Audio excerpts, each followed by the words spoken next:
You're watching TVC Breakfast. Reactions have continued to trail Sunday's attack on a Catholic church in Ondo State. President Muhammadu Buhari insists that death will never overcome light. And governors of Lagos, Delta, and Nigerian Governors Forum have equally condemned the attack. Buhari has condemned the killing of worshippers at St. Francis Catholic Church in Ondo State. He directed emergency agencies to swing into action and bring succor to the wounded. He assured that no matter what, the country shall never give in to evil and wicked people, and Nigeria will eventually win. Also, Lagos State Governor Babajide Sanwo-Olu commiserated with his Ondo State counterpart, Governor Akeredolu, and the state government. He describes the attack as callous, inhuman and despicable act as he sympathized with the people of Ondo State. Presidential aspirant Bola Ahmed Tinubu has said there is no place for such hatred and wanton taking of lives in our nation. He says the perpetrators are evil and that they should be subjected to the full measure of the law and justice. He urged the people of the state to remain calm and peaceful while urging the police and security agencies to do all that is within their power to get to the bottom of this attack. Meanwhile, former governor of Ondo State, Olusegun Mimiko, called on the state government to apprehend and bring the perpetrators of the dastardly act to immediate justice. The leadership of the Christian Association of Nigeria has called for an overhaul of the country's security architecture.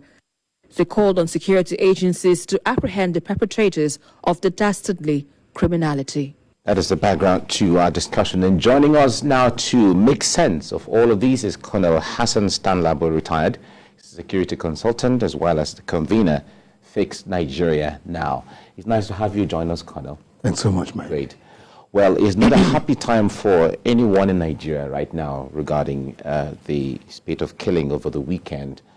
But as it is right now, Nigerians are looking, reflecting on things that have happened before. I recall that we've sat down on this set and discussed security challenges over the time. There were times the government gave assurances that all of these things will be in the past, but here we are. Now Nigerians are beginning to think that there are issues of levels of incompetence now from the angle of security agents, since they've not seen any result so far. What do you say about this? Thanks so much, Mike. Frankly speaking, I wouldn't hesitate to lend some level of, acceptance to such comments. I am personally beginning to have the feeling that I think we're beginning to suffer a lack of capability, lack of capacity, so to speak. All right? And one is beginning to ask himself, what else can be done? To me, much can be done if only there is enough sincerity amongst the actors, both at the strategic political level and those on ground implementing instructions, orders, and directives. If we can only have enough sincerity in what's ongoing, if there isn't any truth in what we call government's complicity in what is ongoing, and so on. Because I must be frank with you, the ordinary Nigerian on the street is beginning to feel, look, we don't really have a government that feels concerned about the social contracts they have with us. And like you know, the social contract rests on a bipod: security, welfare. In both, the government has failed us. Absolutely. But the most important one now is even the security. Can we even keep alive? Can I drive feeling confident on the street without watching back and so on? Can I deliberately step out of my home after 6 or 7 p.m., pick my keys and I are going out without your wife saying, where by this time? This was not the Nigeria we all grew up in. So what is happening? More so in the last 7 or 6 years now. Let me say 7 years. Something is really wrong. Just like somebody was saying this morning that before you know what, they tell you there is a need to rejig and what about the military and so on. We are tired of hearing all these jargons. There is a need for us to swing into action. If maybe the change we expect in 2023 that is forthcoming might probably be a sign of, bringing some relief, fine. Maybe a change of hand, change of guards, and so on. We'll see individuals who are more concerned about the situation on the ground. Because like it is with this administration, some of us are really tired of advising or trying to push in some ideas and so on, because in the first place, nobody is listening. Not to talk of now when they are busy with their politics. So who is listening to you? How many people are watching this program? Do you even get any ideas from whatever they're bringing? Are aides taking notes? In the US, aides take notes when experts are speaking, so that they'll compile a small thing and they'll be able to show their boss certain things. Even as an AGC, my boss made me, every morning, I go through newspapers and so on and pick issues that were relevant to us. And you compile such. Does that happen in this place? I listened to the gentleman on the right there, and I was so impressed with certain comments he was making. But I told myself, who is listening to him? Who is busy taking notes as he talks? Because people are appointed into positions, they believe they have the entire knowledge of everything. Not knowing some individuals sitting there are better informed than they are. That you are appointed does not mean you are the best of the best. You are not there to help us coordinate things. And so you go out in search of further additional information to see how you can run the government effectively and give us quality and give us value. Things are really going bad. Things are, in fact, are really bad. We can't sit here and begin to provide solutions. What solutions are you providing that have not been provided? You just be sounding like a broken record. What do you want to say again? Issues of manpower or intelligence failure or the need for us to go shopping for equipment that relates to our needs in the field and so on. What do you want to say that has not been said, that has not been articulated? Look at the railway issues, for instance. Since 2014, the Lord is my witness, I envisaged that these terrorists will begin to divert into areas where we don't expect them to divert into. And I mentioned certain sectors. Our leisure sector, 5-star hotels, restaurants, and so on. The rail sector, because with terrorists, they hire the number of casualties. Oh, the better for them. It makes good news for them, and so on. And also where you have terrorists who are busy trying to paint a good image before their sponsors, either ICs or whatever, and so on. So they have to work hard on ground for those guys to say, I think these guys are serious. Let's give them additional funding, and so on. We must be thinking ahead of these criminals. We must be proactive in our thinking. You can't relax and always be reactive. That is the problem. We shopped for about 10 or is it 12 Tucano aircrafts. Why are these aircrafts now not seriously penetrating all the nooks and crannies where these guys are in the forest? The days when they used to tell us we don't know where they are is over. Everybody knows, government knows where they are. We know where they are. The security agents know where they are. So those lies are over. The government itself knows where they are. Why are these aircraft not busy working? Do they shop for them to come and to pack them in their various hangars to be accumulating dust and cobwebs? We spend money in buying these things. By now we should be hearing terrible stories coming out of the camp of the enemy. Where are those aircrafts? What is happening? All right. From what you have said, it is obvious that everything in terms of material and material are available to this government. If it is to get aircraft, they have the aircraft. If it is soldiers, they have the soldiers. If it is equipment, they have the equipment. if it's intelligence, we the citizens have the intelligence. People have gone to them, even the cleric, Gumi, went to them. The only people that have not gone to them are the people who can save us. Do you see that there is a subtle partnership between the bandits and those who are supposed to save us from them? Yep, I agree with you. I agree with you totally. I agree with you totally. Yes. How many times have bandits come out to say, let them come and let's talk? How many times have they told us or been able to tell some one or two pressmen that probably runs into the, reveal information relating to the fact that government knows more than we think they know? Garabasheru and so on, what is their job? To what extent have they been able to come out to say, yes, actually, this happened, that happened, government was in the know of this? They will never tell us that. They keep telling you about hate speeches and so on. When you talk here and leave, they said you are engaging in hate speech. What do we have to hate about the government? This is a government which some of us stuck out our neck, supported them to come into power. There was nothing some of us never said about them. Oh, they are the Messiah. Oh, this, that, and that. I call them all sorts of very good polished names. Today, some of my officer friends look at me and say, how market?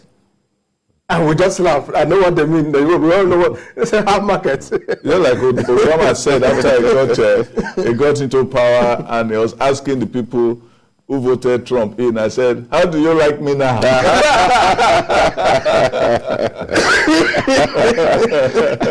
It's a mild way of putting it, but they are really deep expressions, I must say. But if you say there's a connection, like you have asserted, let's be a little hypothetical. To what aim and objective will all of these connections be? Because we assume that somebody who has the power to save decides not to save, allowed things to degenerate, then there must be an aim or there must be an objective. You see, at times, however you force yourself to disagree with certain things that have been said in the public, at the end of the day, in the course of your personal analysis, your own thoughts, at times, we are human beings, at times when you go to bed, when sleep is not fast coming, you play with some ideas in your minds and so on. There is always this talk about a hidden agenda. A hidden agenda. And somebody like me, I want to say, look, what could be the hidden agenda? And some of these guys who will say this will tell you there is a plan to Islamize Nigeria, there is a plan to do this, the Fulanis want to do this and that. And I ask myself, how can you Islamize Nigeria, for heaven's sake?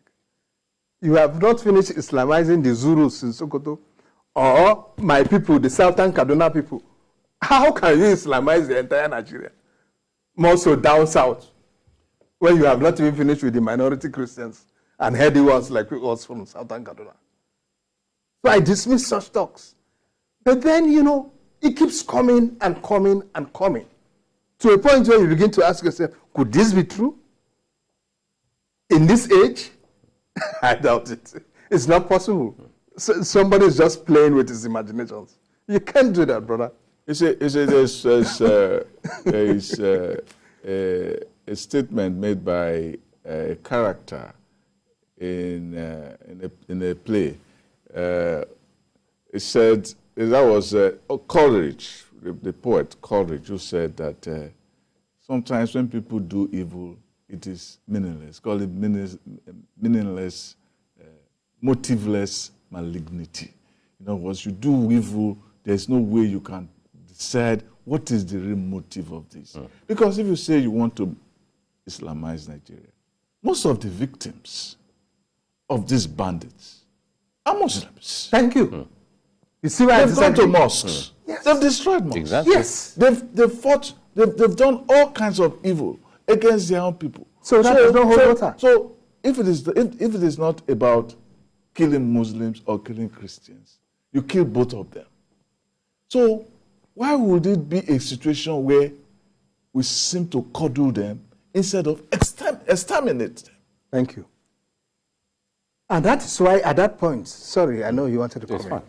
That is why I disagree so much with this idea of saying, look, they have surrendered, so let's rehabilitate them, and so on and so forth.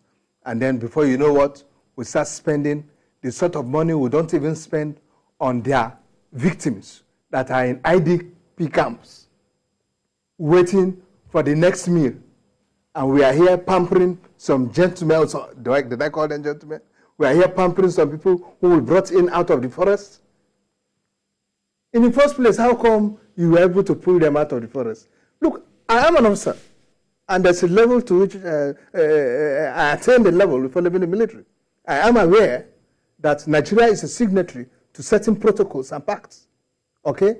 I am also aware, going by the law of war, that when somebody surrenders, you can no longer take his life. All right? The best you can do is to take him PW, as prisoner of war. Yeah. These protocols are all there. These laws are all there. I can assure you that even the Western world that put these things in place at times go against them. Why? Because they take the peculiarities of their situation into consideration. Why did the UK pull out of the financial arrangement under the EU? To save its economy, to save the pounds, and so on. There are several other examples we can cite. The point I am making here is this. Given the realities on ground with us, given the peculiarities of our own situation, I don't believe in we unnecessarily picking PWs. Now some of these guys that we have picked, pampered them, and so on and so forth, and even reintegrating them back into society, we are aware that some of them are already committing atrocities all over the place. As we speak right now, whether we want to accept it or not, these guys are infiltrating the southern part of the country. And we have seen evidence. They're in most of the forests in that south. I've lived in Lagos for over 10 years now. They're in most of the forests all over the place, accumulating weapons and so on. Are we claiming we don't know? Where are our what is the intelligence community in Nigeria doing? To what extent are we using the ex-servicemen who are scattered all over the nooks and crannies of Nigeria? Men with some level of commitment to the Nigerian state, men who have some level of, what do I call it now? What do you call this when you have loyalty to your country? Allegiance, patriotism? Patriotism, yes. Okay? Men who you don't have to pay much or even talk much to for them to do what you want them to do.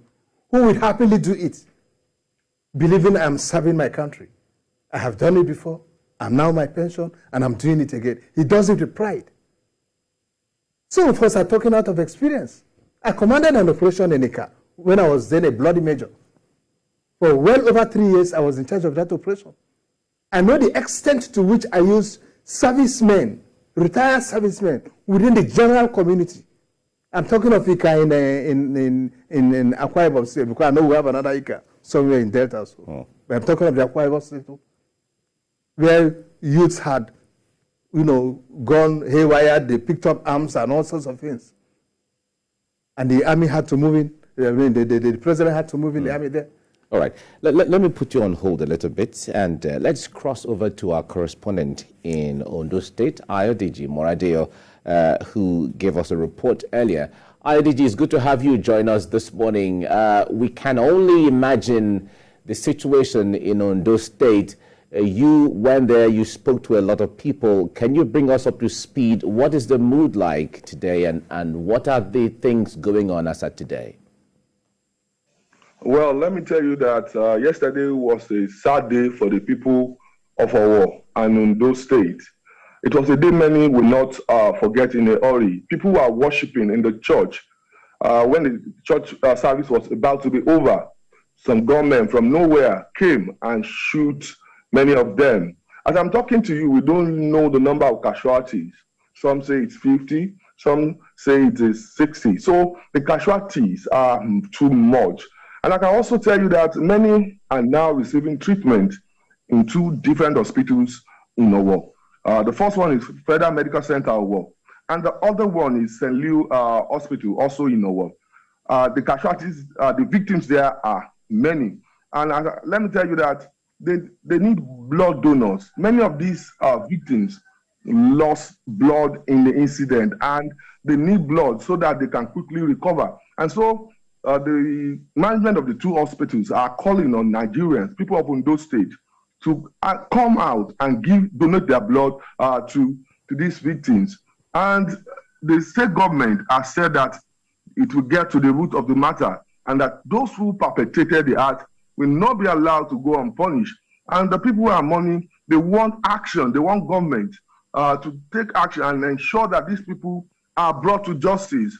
And let me tell you, people are now living in fear. They don't know who is next. They don't know what can happen next. If people can come to a church service and attack people, shoot sporadically, carry out their deadly act with impunity, and nothing has been done for now. People are really sad. All right, thank you very much for bringing us up to speed on that. We certainly would have you in our subsequent bulletins, getting to know all the sides and the roles that are being taken and the strategies going forward. Adeji Moradeo, our correspondent in Ondo State there. There's a place in the Bible that says that the name of the Lord is a strong tower, the righteous run into it, and they are safe. They went to a place where they thought they will have comfort, and they are not having it. They will start wondering what is going on. They also feel that the government is supposed to give them comfort, and they are not giving it. Now, what I'm looking at it is this. If you know where the problem is and you don't solve it, and it creates, and that you're not solving it, brings back more tragedies to your people, are you not also, by default, also a committer of that crime? There's one place in the Bible that says, "It's a he that knoweth to do good and doeth it not. To him is a sin." Your own silence itself is criminality.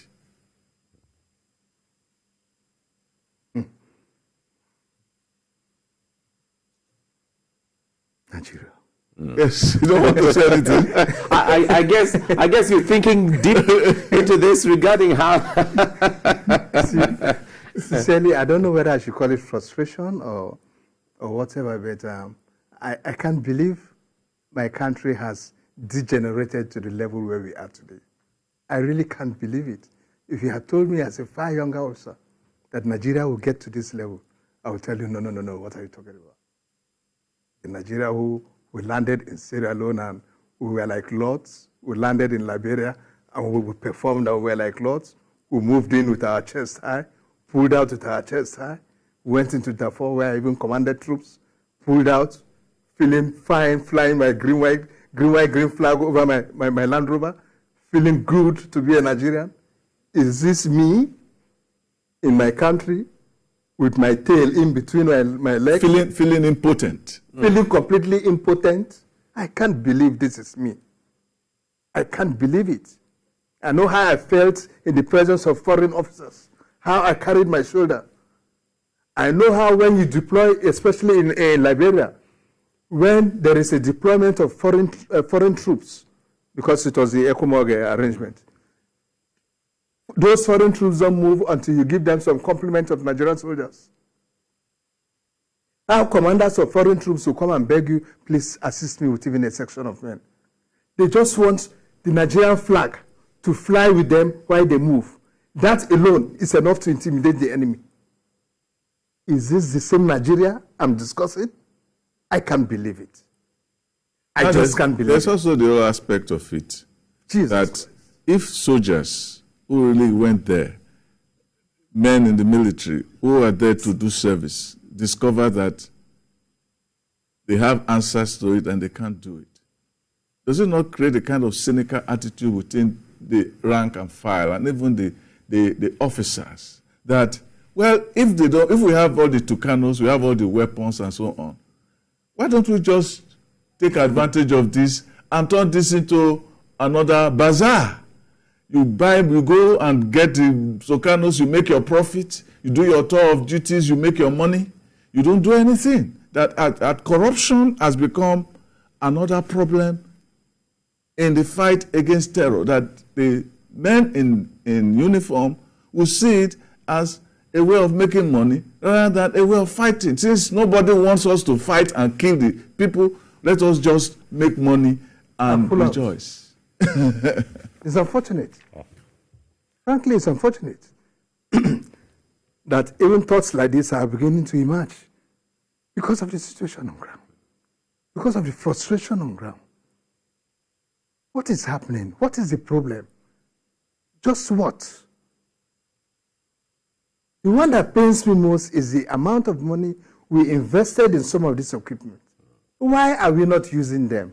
And there was an assurance that the moment these things come in, terrorism will be a thing of the past. I thought by now Sambisa will be in complete flames until we decide what to do with it, whether after all this we turn it into some land for complete aggregate ventures and so on, or some training ground, big time training ground for the army and so on.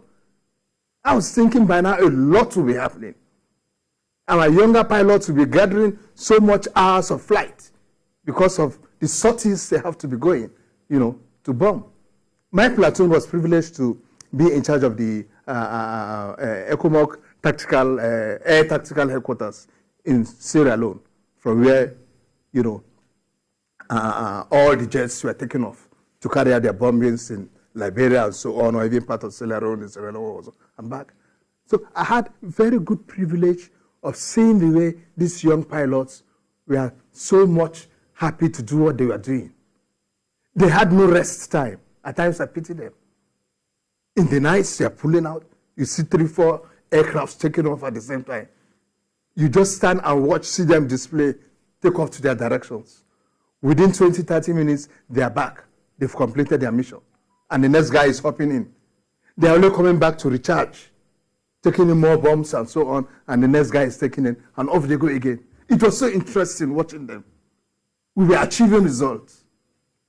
What is stopping us from achieving such results? I just got a text message from General Alabi Isama, the Chief of Staff to Adekunle. He just asked me a question, where the terrorists on foot or on Okada. In other words, it's implying, how far could they have gone without being caught? That's what it's implying, if I get him right. That how far could they have gone without being encircled and caught? Yes. Immediately after that. Yes, immediately. How far could they have gone? Yes. If they were in cars, why couldn't they have been intercepted one way or the other? If they were in the bushes, how far could they have gone, even if they were in Okada? General is asking the right questions. Yes. He's asking the right questions. And I foresee, again, serious failure of intelligence. Okay, and that's why I keep saying this. You see, by now, I don't know if you guys have observed, cutting across the entire security sector, national security sector, there is a serious manpower issue. And the question I keep asking myself is, why? Why is there a manpower issue? Because most of the people we are talking about to be recruited here now are those who, in most cases, will serve as foot soldiers. How much are we paying them? They are not generals who will say we pay them in millions. How much are we paying these boys? It's not the usual 70,000, 80,000 naira per month. Is that what Nigeria cannot afford to pay? By now, I expect an infestation of certain locations by DSS personnel, plainclothes security, all over the place.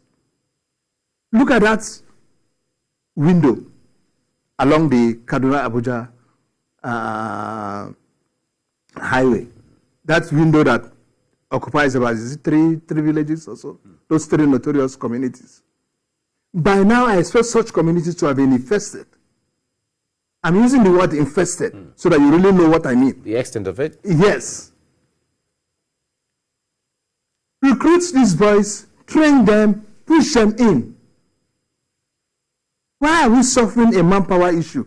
A country of 200 and something million, with young graduates scattered all over the place, no jobs.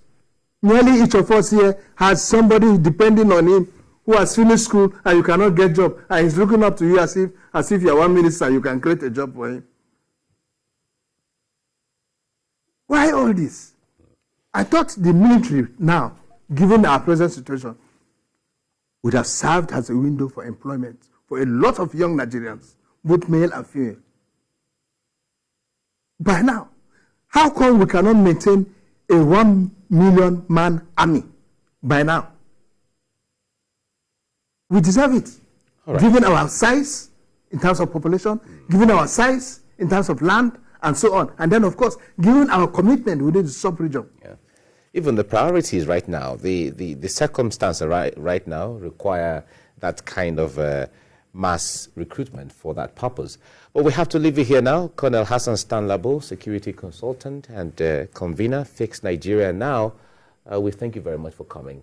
We share in this frustration and the feeling of Nigerians as well. And we look forward to maybe soon, someday, there'll be relief for all Nigerians. Amen. Thank you for coming. Amen. Thank you. Thank you so much. Great. Thanks so much.